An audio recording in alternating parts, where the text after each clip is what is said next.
Midwest Whitetail is brought to you by Realtree, Muddy Outdoors, Hoyt Archery, Fuse Accessories, Frigid Forage, Scott Archery, Cabela's, Trophy Rock, Night and Hail Game Calls, TrailCamPro.com, Bloodsport Arrows, Rocket Broadheads, and Nikon.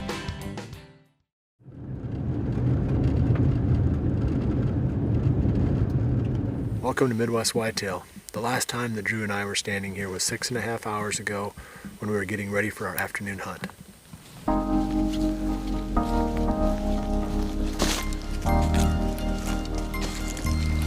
It's December 10th and we're going to a blind across the field from the cabin. My dad's seen some pictures of some nice bucks on the trail cameras here.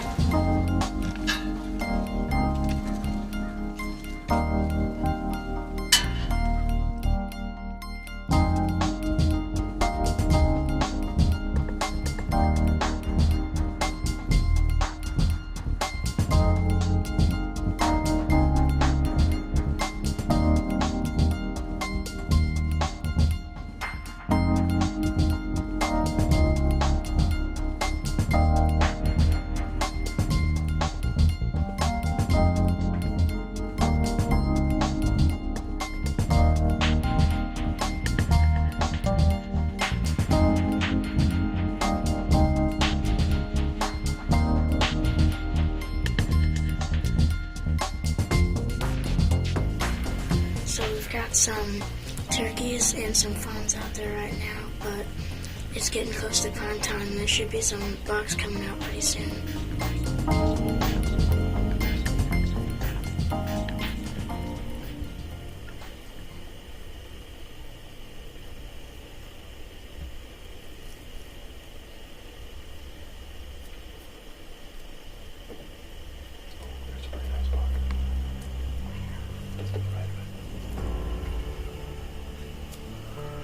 I can't see the rack, but I see the deer.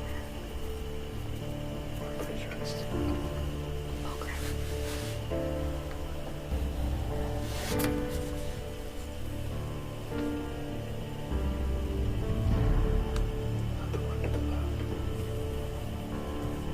That's not a bad deer. Yeah.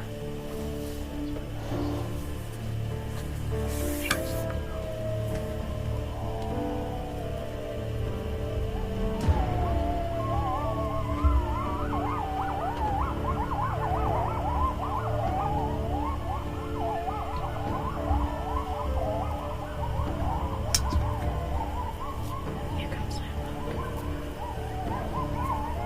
There's another buck.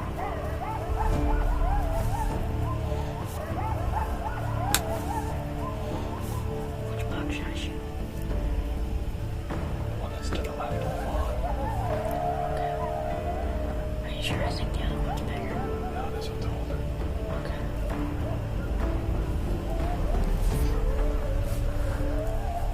Get her right in behind the shoulder.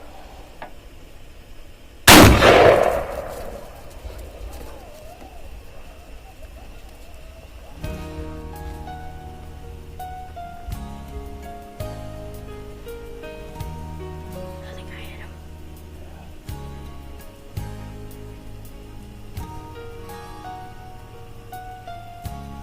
He's way down right there.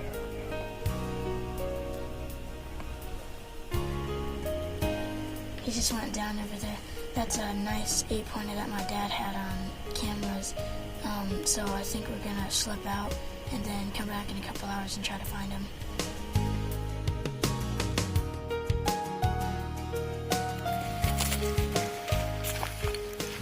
We snuck back in there to where that last bed was, and the buck wasn't in it. So that was a bit of a surprise because the hit sure looked good. We're not going to go crashing around in there tonight in the dark. It's going to be in the teens. The meat shouldn't spoil by morning. So we're going to give him some time, and tomorrow, first light, we're going to come in and I guess start looking for the deer. I mean, hopefully there's some blood there, but I can't imagine that he went very far.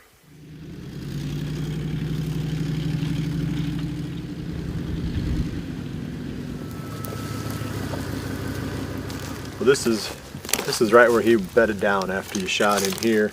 I mean, the blind's right there. I mean, I was surprised that the buck ever got up out of that bed because you hit him hard.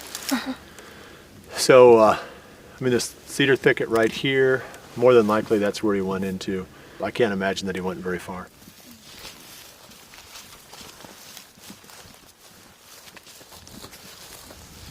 You see anything up there? I got a drop here. Yeah, there's some more in here too. It's hands and knees country, isn't it? Yeah, here's another drop. You're on the right track.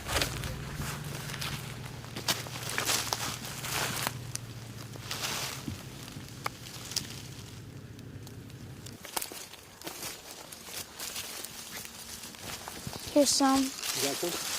Yep, some blood. Okay, There's a tree. there's a bunch right there too.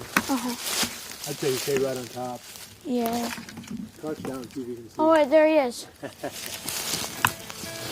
He didn't go very far at all, did he? Nope. There's blood all through here too. Uh-huh.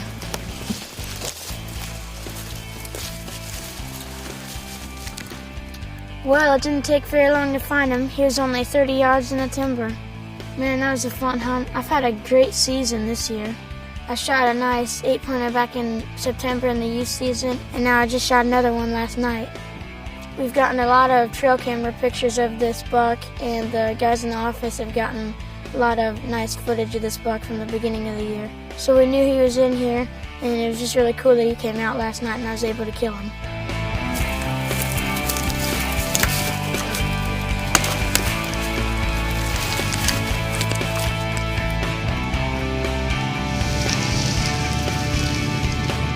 Thanks. Good job, man.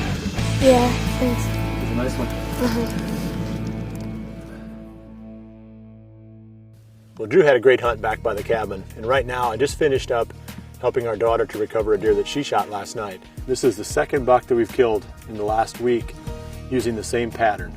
And what we're focusing on now are bucks coming to these brassica fields.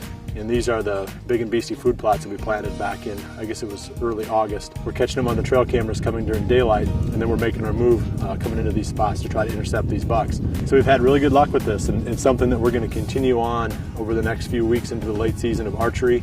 The deer are still eating the greens, but now they're starting to come in and hit these bulbs a little bit more too. You can see them out there practically choking on these things as they're trying to chew them up and swallow them. But that makes for, if you think about it, kind of a really good combination because they can eat the greens, which produces quite a lot of forage itself, and then they've got these big bulbs that are underneath the ground that they can dig up and eat too. So there's still quite a bit left here, and I'd say it's going to last at least another month. So anyway, that's the pattern we're working on. A lot of guys we're talking to are seeing the same thing. Really, any kind of food that you've got this time of the year is going to be a big attraction for the deer. We just don't happen to have any grains left this year because of the drought. And the people who have planted the Big and Beasty have done really well with it this year, and that's what we're seeing too. The deer are definitely coming to it. It's changed in just the past 10 days or so. We weren't seeing a lot of action on these plots in November, but now that the late season has come and the bucks are out of the rut and the does are done hiding from the bucks, they all seem to be converging on these Big and Beasty plots. So that's what we'll be doing over the next couple of weeks. In fact, next week we've already got 2 mature buck kills on this exact same pattern that we'll bring you in that episode. I appreciate you joining us this week. We'll see you right back here again next week for the next episode of Midwest Whitetail. And remember to always dream big.